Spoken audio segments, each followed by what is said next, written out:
אבל אקסטרימית, מרגשת יותר.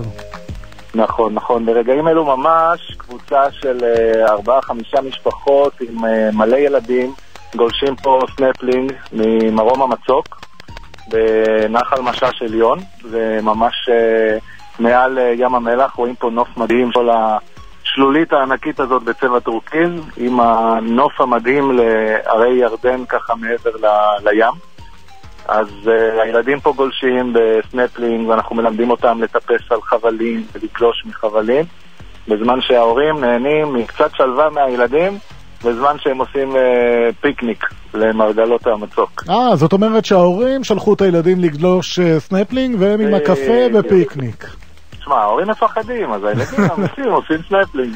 יש לך איזה מישהו לשלוף לנו, או מהפיקניק או מהסנפלינג, ככה שנדבר איתו? לא רציתי לתת לילדים להפסיק מההנאה המדהימה שלהם, אבל הם עשו המון דש. כל הילדים שמעו שאנחנו הולכים עכשיו לגלי צהל, ואמרו תמסרו דש, אנחנו רוצים שתמסרו דש, אבל הם לא רצו לעזוב את הסנפלינג, כל כך כיף להם. איזה עוד חוויות ככה אקסטרימיות יש לך להציע לחבר'ה שרוצים לבוא לטייל איתך במדבר?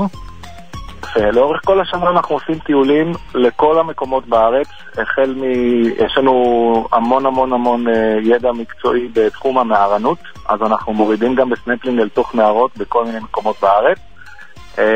חוויה מטורפת של ירידה לעולמות נטיפים באמצעות סנפלינג למערות ענכיות שיורדים אליהם מלמעלה.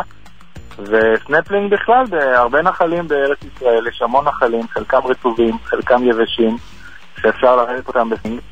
אם זה רטוב, אז אנחנו יורדים עם הסנפלינג ישר לתוך בריכות מים שיוצאים מהם בתחייה, ואם זה על יבש, אז אנחנו בדרך כלל עושים את זה באזור ים המלח. אפשר לראות את הנוף המדהים של ים המלח בזמן שגולשים.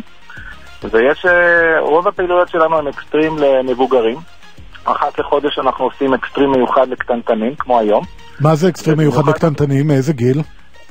מגיל 4 אנחנו יכולים להגליש אותם, אם הם מסכימים לבד אז לבד, ואם לא אז אפשר ביחד עם ההורים כשהם מחובקים עם האבא או האמא והם קשורים כל אחד מאובטח. רגע, אתה רוצה להגיד לי שילדים בגיל 4 לא מפחד? אני מפחד, ילדים בגיל 4 לא מפחדים לעשות את זה לבד? עזוב, יש גם ילד 2 שיורדים עם ההורים שלהם. איי. כן, הם מאוד אוהבים את זה. האמת שבגיל הזה אין להם פחד. ככל שהם מתבגרים יש להם יותר פחד. אז ההורים משקשקים מפחד והילדים נהנים. תשמע, נשמע לי על הכיפה, קח לחוויה ככה, לבוא אל המדבר, לראות איתכם בסנפלינג. נכון. מי שרוצה ביום, אנחנו עושים יום סנפלינג בכל מיני מקומות בארץ, במיוחד עכשיו בפסח אנחנו עושים בעיקר לילדים, למשפחות. ביום שלישי הקרוב אני רוצה להזמין את כולם בשעה 10 למערות לוזית. אפשר לכתוב מערות לוזית בווייז ופשוט להגיע. אנחנו נלמד שם סנפלינג בסיסי לילדים ולהורים, ואפשר לרדת אל תוך המערות באמצעות סנפלינג בגלישה מאוד יפה.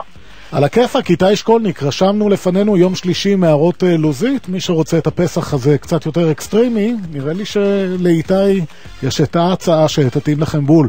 תודה שהתקשרת, תודה ששוחחת איתנו. תודה רבה לכם, וחפשו אותנו ב-exteriorate.co.il לטיולים נוספים לאורך כל השנה. על הכיפק, אז הנה בשבילך ובשביל כל הגולשים במדבר, אתניקס עם ציפור מדבר.